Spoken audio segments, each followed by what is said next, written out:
योगी आदित्यनाथ ने दोबारा यूपी के सीएम पद की शपथ ली। एक सीएम के रूप में योगी आदित्यनाथ ने अपने पहले कार्यकाल में बेहतर प्रदर्शन किया और जनता की कसौटियों पर खरे उतरे। बीजेपी ने जिस भरोसे से योगी को यूपी की सत्ता सौंपी थी, योगी ने उसे कायम रखा है। इसलिए ये कहने में बिल्कुल भी संकोच नहीं करना चाहिए कि यूं ही नहीं कोई सीएम योगी बन जाता है। देखिए रिपोर्ट।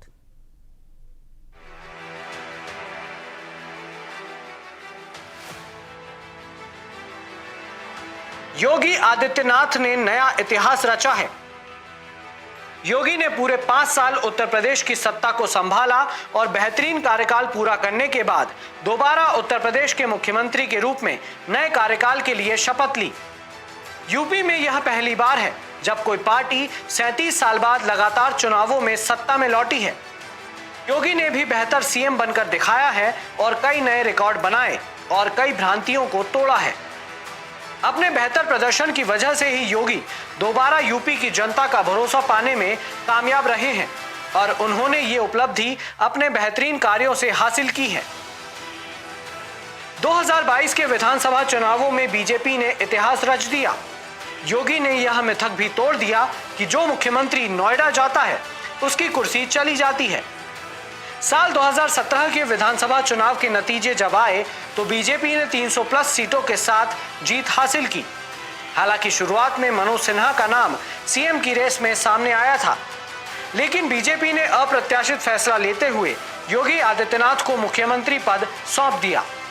उस वक्त योगी आदित्यनाथ की छवि हिंदुत्व के पोस्टर बॉय, भगवा वस्त्र पहनने वाले और तेज तर्रार नेता के तौर पर थी। उनका ये स्टाइल आज भी कायम है। योगी आदित्यनाथ के आलोचक मानते हैं कि देश की सबसे बड़ी आबादी वाले राज्य को संभालने के दौरान उनकी फायर ब्रांड छवि में थोड़ा संतुलन भले ही आया हो, लेकिन बहुत ज्यादा बदलाव आया हो ऐसा नहीं है।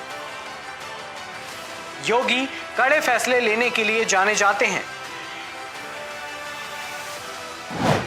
कार्यकाल की शुरुआत में उन्होंने अवैध बूचड़खानों पर बैन लगा दिया। योगी के कार्यकाल में पुलिस ने गोहत्या पर नकेल कस दी। जबरन या धोखे से धर्मांतरण के खिलाफ पहले अध्यादेश और फिर विधेयक लेकर आई सरकार। अपराधियों की अवैध प्रॉपर्टी पर बुलडोजर चलाया।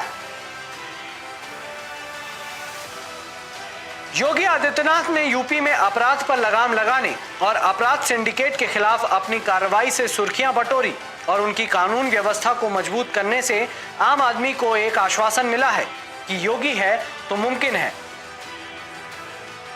योगी आदित्यनाथ ने पिछले 5 सालों में यूपी जैसे राज्य में जहां कानून व्यवस्था की स्थिति बद से बदतर थी, उस राज्य में कानून व्यवस्था में सुधार के साथ एक मजबूत सरकार दी, जो विधानसभा चुनावों के लिए चुनाव प्रचार के दौरान भाजपा के लिए एक मजबूत चुनावी विषय बन गया।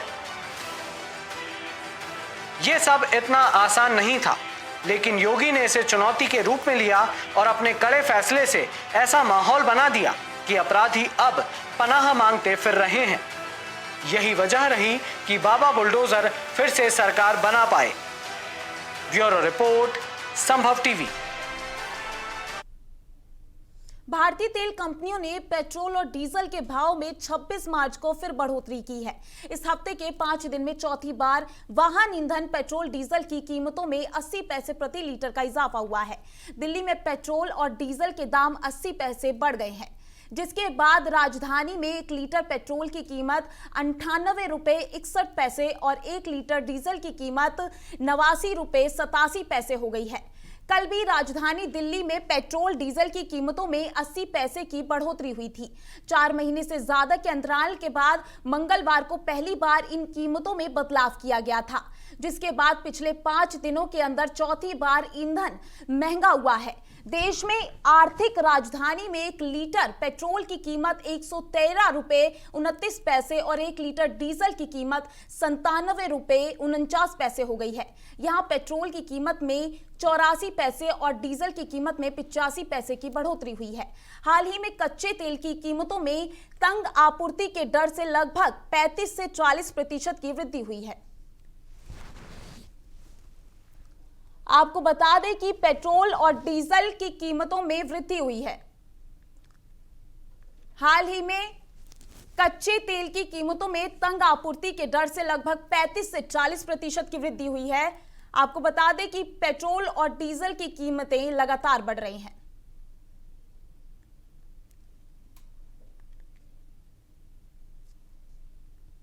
कांग्रेस पार्टी ने सरकार के खिलाफ सीएम सिटी करनाल में प्रदर्शन किया।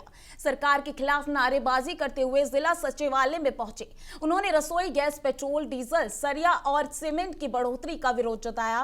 कांग्रेस विधायक शमशेर गोगी ने बताया कि प्रदर्शन इसलिए कर रहे हैं, महंगाई बढ़ने का लॉकडाउन खत्म हो गया है। 4 नवंबर से चुनाव खत्म होने तक कोई वृद्धि नहीं हुई। अब 3 दिनों से 80 पैसे तेल के बढ़ा रहे हैं। 25 रुपए गैस सिलेंडर बढ़ा रहे हैं। आपको बता दें कि सीएनजी का रेट बढ़ा दिया गया है। सरकार ये लोगों को लूटने का प्लान तैयार कर रही है। कांग्रेस जनता को आवाज दे रही है। आपको बता दें कि जनता की आवाज उठा रही है। जब भाजपा को चुनाव जीतना होता है तब तो रेट बढ़ते नहीं हैं। ये रेट अंतर्राष्ट्रीय भाव के तहत नहीं बढ़ रहे हैं। ये तो प्रधानमंत्री नरेंद्र मोदी की मर्जी से बढ़ते हैं। आपको बता दें कि जब भाजपा को चुनाव जीतना होता है तो तब तो रेट बढ़ते नहीं हैं। ये रेट अंतर्राष्ट्रीय भाव के तहत नहीं बढ़ रहे। ये तो प्रधानमंत्री नरेंद्र मोदी की मर्जी से बढ़ते हैं, ऐसा कांग्रेस पार्टी ने आरोप लगाया है।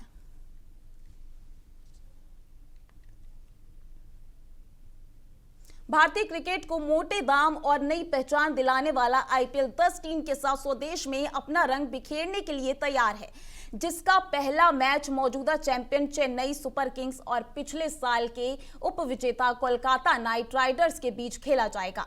ये 2011 के बाद ये पहला मौका होगा जबकि विश्व क्रिकेट में सबसे प्रतिष्ठित T20 ट्रॉफी के लिए 10 टीम आपस में भिड़ेंगी। इस बार लखनऊ सुपर जॉइंट्स और गुजरात टाइटंस के रूप में 2 नई टीम आईपीएल में